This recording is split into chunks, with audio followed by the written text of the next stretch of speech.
Welcome to my YouTube channel. Kembali lagi dengan saya Siska Rayani. Sekarang saya akan membahas tentang bahaya keputihan dan cara mengatasinya.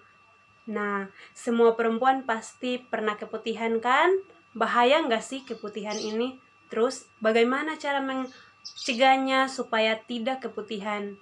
Di video kali ini, saya akan bahas tentang keputihan. Jadi, banyak ya dari kita perempuan yang mengalami keputihan dan kita seringkali menyepelekan itu. Misalnya, ya udahlah keputihan, biarin aja, paling mau mens, paling lagi stres. Jangan salah, karena keputihan ini bisa berbahaya. Bukan hanya bermasalah buat kita, tapi juga buat keturunan kita. Jadi, sebenarnya keputihan itu apa sih? Keputihan adalah cairan yang keluar dari vagina wanita selain darah. Nah, seperti yang aku bilang tadi, semua perempuan pasti pernah mengalami keputihan kan? Tapi, bahaya nggak sih keputihan ini? Keputihan atau dalam bahasa medis disebut dengan flor albus dibagi menjadi dua, ada yang normal atau fisiologis dan ada yang tidak normal atau sering disebut dengan patologis. Gimana kita tahu kalau keputihan kita normal atau enggak? Kalau yang normal punya ciri-ciri keputihan yang keluar itu cairan yang encer, yang tidak berbau, yang tidak berwarna, yang tidak gatal, dan yang jumlahnya sedikit. Keputihan jenis ini biasanya terjadi karena kita berada dalam masa-masa menjelang haid, atau pada ibu-ibu yang sedang hamil, juga pada orang-orang yang lagi stres, dan bagi orang-orang yang mengalami rangsangan seksual. Sedangkan keputihan patologis adalah cairan yang terjadi akibat reaksi tubuh terhadap luka, di mana luka ini disebabkan karena infeksi organisme, seperti contohnya kalau keputihan kalian itu bergumpal dan seperti susu dan berbau asam, maka kemungkinan kalian mengalami infeksi jamur atau kandidosis. Kalau cairan kalian lebih encer dan berwarna kuning kehijauan dan berbau anyir, maka kemungkinan kalian terkena infestasi parasit Trichomonas vaginalis, atau nama penyakitnya trichomoniasis. Apabila cairan kalian berwarna abu-abu dan berbau amis, maka kalian kemungkinan menderita bacterial vaginosis atau BV.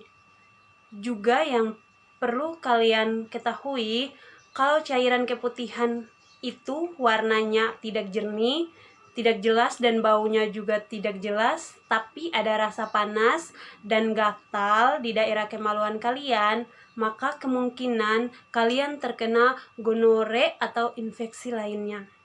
Sebenarnya apa sih yang menyebabkan keputihan patologis? Banyak ya, bisa jadi karena stres dan juga karena tidak menjaga kebersihan, jarang mandi, jarang ganti celana dalam, dan jarang cebok kalau habis pipis atau tidak dikeringkan. Itu bisa menyebabkan tumbuhnya jamur di area kemaluan. Selain itu, bagi orang-orang yang mengalami kadar gula yang tinggi, itu akan memudahkan jamur untuk tumbuh di area organ intim kalian. Terus, benar nggak sih keputihan ini bisa bikin mandul? Jawabannya adalah ya, memang benar. Tapi jangan panik dulu, karena tidak semua keputihan bisa bikin mandul. Infeksi yang terjadi di area organ intim bisa disebabkan karena bakteri Chlamydia trachomatis atau Neisseria gonorrhoeae dan bakteri lainnya. Dan infeksi ini kalau tidak diobati, dia akan naik ke atas, mulai dari endometrium, myometrium, parametrium, tuba fallopi, bahkan hingga ke ovarium. Radang inilah yang apabila tidak diobati akan memicu terjadinya perlengketan. Perlengketan ini sangat berpengaruh pada fertilitas atau kesuburan kita sebagai wanita. Kalau terjadi perlengketan, maka akan mempersulit terjadinya pembuahan. Inilah yang sering disebut susah hamil, yang harus diwaspadai kalau kalian mengalami nyeri pada perut bagian bawah, adanya demam, dan sakit saat pipis. Makanya kalian tidak boleh menganggap enteng keputihan yang pernah kalian alami. Kenali keputihan kalian, apakah tergolong fisiologis atau normal, atau patologis, atau yang sering disebut dengan tidak normal. Kalau kalian ternyata mengalami keputihan patologis, maka sebaiknya kalian cek ke dokter supaya bisa segera diobati dan mencegah risiko terjadi perlengketan tadi. Nah, akhirnya gimana sih cara mencegah supaya tidak keputihan? Kalau keputihan menjelang haid ya biasa saja, tapi kalau untuk yang lain-lain, kalian bisa yang pertama, jangan pakai sabun di area organ intim, bilas dengan air saja sudah cukup. Yang kedua, jangan menggunakan penyemprot vagina karena organ intim kita normalnya ber-pH asam sekitar 3,8 sampai 4,5. Dari mana sih asam ini? Asam ini berasal dari asam laktat yang merupakan hasil metabolisme ketika kita menggunakan sabun. pH vagina akan merusak dan tidak asam lagi. Yang ketiga, menjaga kebersihan pakaian dalam kalian. Ganti pakaian dalam kalian saat kalian mandi. Jangan pakai celana jeans yang terlalu ketat, atau kalau celana jeans kalian terlalu ketat, maka sirkulasi udaranya tidak bagus. Bisa menyebabkan bakteri anaerob itu tumbuh, yaitu bakteri yang tidak butuh oksigen untuk hidup. Selain itu, menjaga kelembapan yaitu keringkan dengan tisu setiap habis cebok. Caranya ditepuk-tepuk saja, jangan digosok dari belakang ke depan.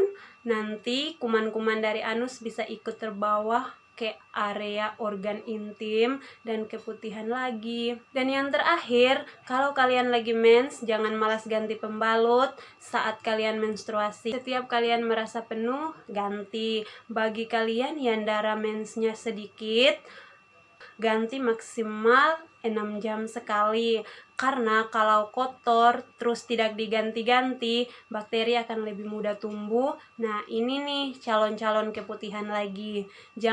Tapi jangan takut, yang penting kenali keputihan kalian, cek segera ke dokter kalau tidak normal, dan jaga kebersihan area intim kalian. Sekian penjelasan dari video kali ini, semoga bermanfaat dan membantu. Mohon maaf bila banyak kekurangan, jangan lupa di like, komen, dan subscribe.